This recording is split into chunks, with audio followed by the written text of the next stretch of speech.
Hi everybody. I have these programs, and they're currently titled Ransom for Life and Ransom for Love, and they're two programs that I've put into workbooks to basically Ransom for Life is the program that came out of my own need to reinvent myself after my life was completely wiped out by my sociopathic ex-husband.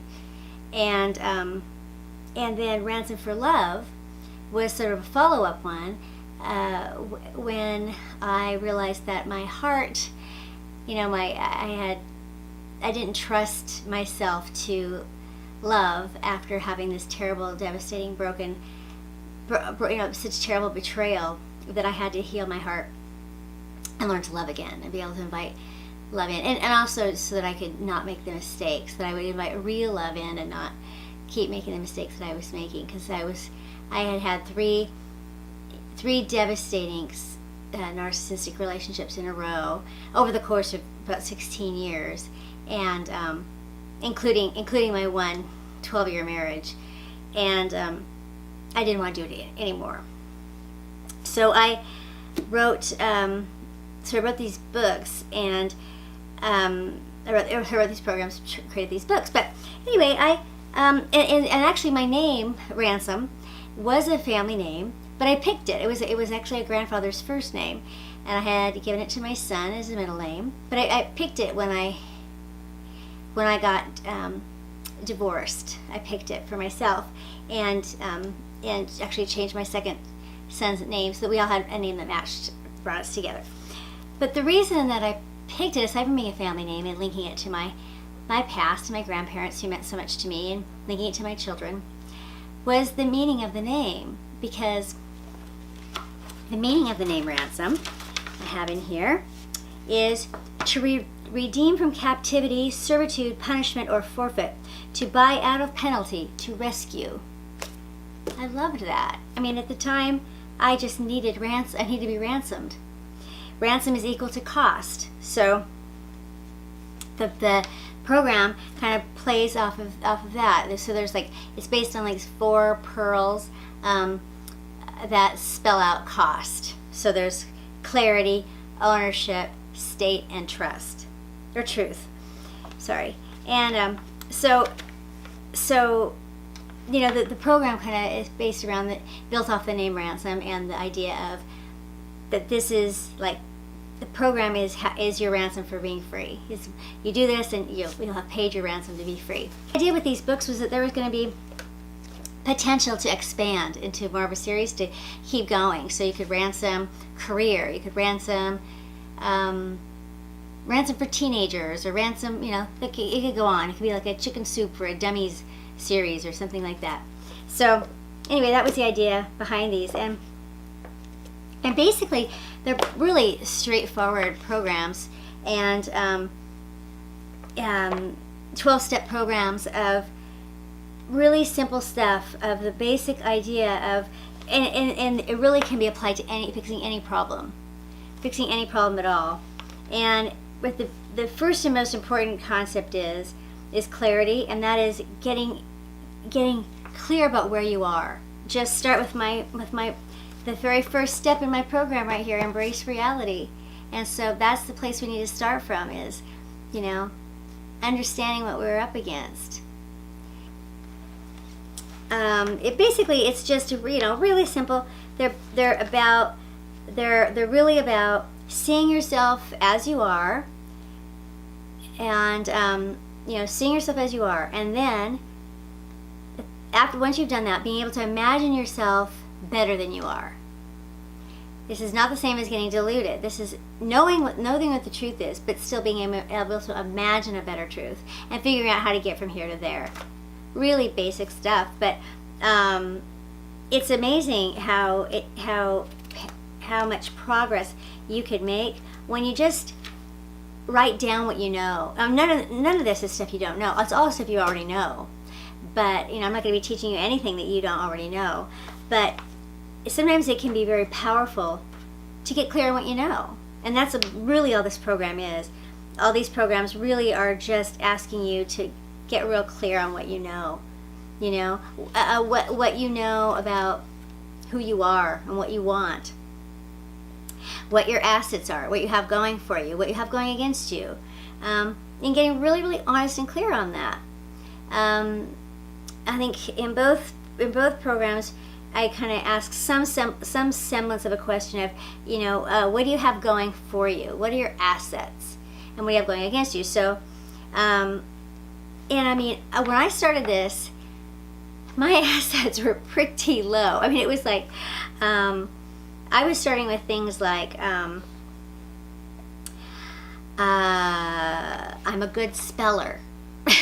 I'm not kidding, because it wasn't like I had, you know, anything. I mean, I'm an optimist. I think positively. I see the best in people. These were the kinds of things that I had as my assets. I still have hope. I have a relationship with God. I'm a hard worker. You know, these were my things. But you know, I tell this story about working with somebody who was so determined that they had nothing going for them, just nothing, that they were just completely wiped out and just nothing was going for them at all. And I started with just like, you know, I was just sitting there thinking, oh God, I'm like, take out what's in your, you have any change in your pocket? And he like pulls it out, and I'm like, he pulls out this like handful of nickels and dimes and pennies and stuff. I go, count it. How much is that? And he's like, counts it up. Like 43 cents. Okay, you can count change. Write that down. So his asset list started with, I can count change. You know, so however basic it has to be, get really honest with yourself. Nobody has nothing going for them. You know, if you can walk, if you can talk, if you can think, if you can, you know, I mean, if you are in America, or you're in, you know, if you're not right this very minute, starving to death in a war-torn country, disabled, unable to walk or talk, or, you know, I mean, you know, then it gets tougher, but we'd still be able to find stuff. But, you know, none of you are there. So you can say you live in America, or you live in England, or you live in wherever, in a time when you're free to choose. The back of the programs are these things called thinking reports, which actually apply really better to life. I'm not sure. I'll have to think about how I would do it in the love book. But thinking reports are things that you write out, and you can cut these out and keep them. And they're things like when things go badly, things didn't work out the way you hoped they would, and you want to learn something from it, and you want to change it up and make it better the next time. Because here's the thing, one thing that's also really great is that we are, as empaths and as codependents and as neurotics, we are very amenable to treatment, and we are very amenable to change, and that is not something that the narcissists and the sociopaths and the cluster Bs and all those guys can say. They're very, very stuck where they are, and so they're just going to keep plowing through, trying to get somewhere, making the same mistakes over and over and over again. Now, granted, they don't understand how much pain they're in, and they hurt a lot of people around them, and you know, so, but they are in pain. I mean, it can't be that wonderful to not be able to love, you know, to not ever have that kind of peace. And so, but there's not a lot they can do about changing it. I mean, it feels like a choice. I mean, it feels way more of a choice than if people are so hard on drug addicts and stuff. But, you know, and they, you know, they call that a disease, and they say, you know, there's not, you know, they're not really free to choose because they've got this addiction. Well, I would say that personality disorders are very much the same way. I mean, they have a choice. It feels very much like they have a choice. Like, why don't you just stop doing that and stop being so rigid and just, you know, apologize, change your way, just change it up. You know, like, you don't have to just keep going down this road when it's so obviously wrong. but they don't. They're not free to choose, because their biggest fear is that they're not special, that they're not. Their biggest fear is that they need to discover that they are just normal, that they're just average, and that they need people the same as everybody does, and that they're vulnerable, that they're not in control. Well, of course that's the truth. Of course that's the truth. But they can't stand the idea of it. And the fact that you represent that is the reason they hate you. It's the reason they can't stand you, is because you're so threatening to them. They don't want to think about that. They don't, you represent the truth that is, and they don't want to be exposed. They don't want to be exposed for who they are, and they don't want to be exposed to to reality themselves. They don't want to see the truth about themselves. My family doesn't want to see that my ex-husband led them to destroy their own family, destroy their own lives for his gain, while he's sitting there now. They once thought of him as a loser.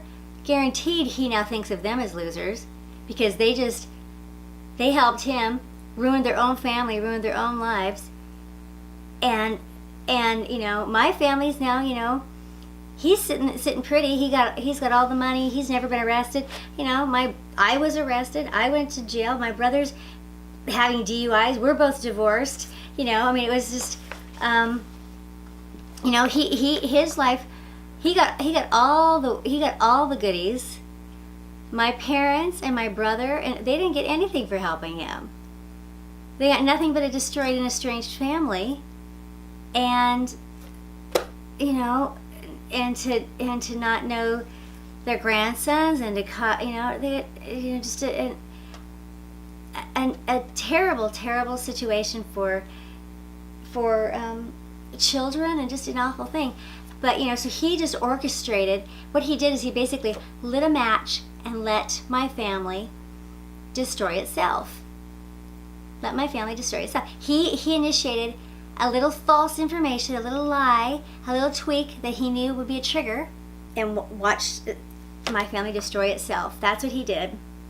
And because they can't admit that, they're still friendly with him. They're still estranged from me, and unable, even when my son dies, unable to even then let down their guard and cry and be like, God, this is a tragedy. This is so terribly sad. What are we doing here?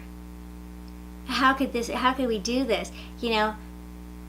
Not even when my son dies could they come to me and say to me that they love me, that they are there for me, that they wish, that they're there for my kid, just. So they're glib, and they're super. Even in the midst of this terrible tragedy, they're glib. They have no empathy. No empathy. Just very, very little kindness. No responsibility. Nobody's taking any responsibility. My former mother-in-law is the one person that's taken. She is the one who wrote me a letter and said, "I'm sorry. I think we did some things wrong here. And that was really unexpected. It was limited where she went. She had it limited down to a certain thing, but she was at least on the right track, where she was able to introduce the idea. I think we did some things wrong here. That's all you needed. That's all you needed, was just the opening up of that door, asking of the question. My family can't even do that, which is the biggest sign of all of how disordered they are. The fact that they have still never said, what's going on? What do you need? What?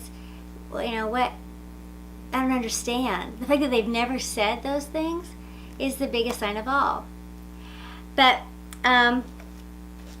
so the workbooks are basically, they are for people who are not character disordered. They're for people who can ask themselves a lot of questions about who they are and where they're going and what they want and how to get there. that's basically all they are. They're just basically questions and prompts to help lead you from where you are to where you want to be, and to help you get back in touch with yourself. Because coming out of these toxic relationships, you've lost track of yourself. You really have. You don't have any idea who you are and what's going on with you. And so these programs are basically just designed to help you get a sense back of who you are, what you have going for you, where you want to head, what you value most, and and how to kind of get sort of a basic outline of how to get there, and to know that nothing's permanent. You're not destroyed forever. It's not. And also, the books really primarily are all about taking responsibility.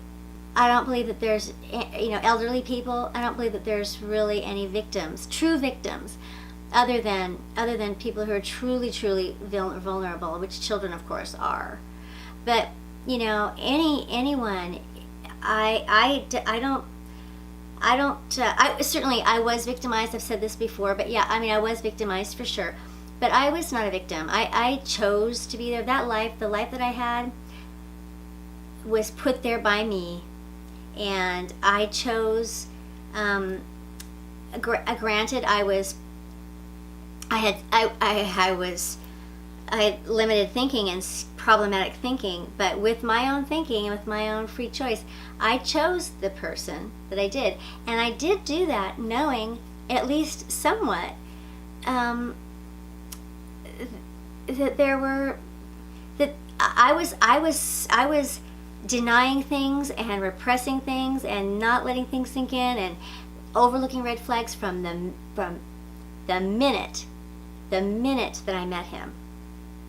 The minute that I met him, things were not right ever.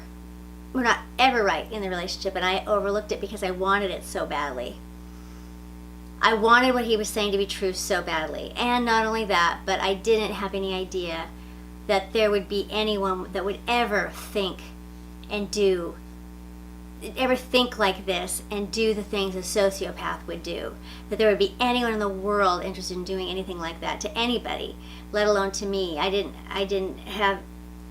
would never have thought that I would have anything that would make anybody hate me so much.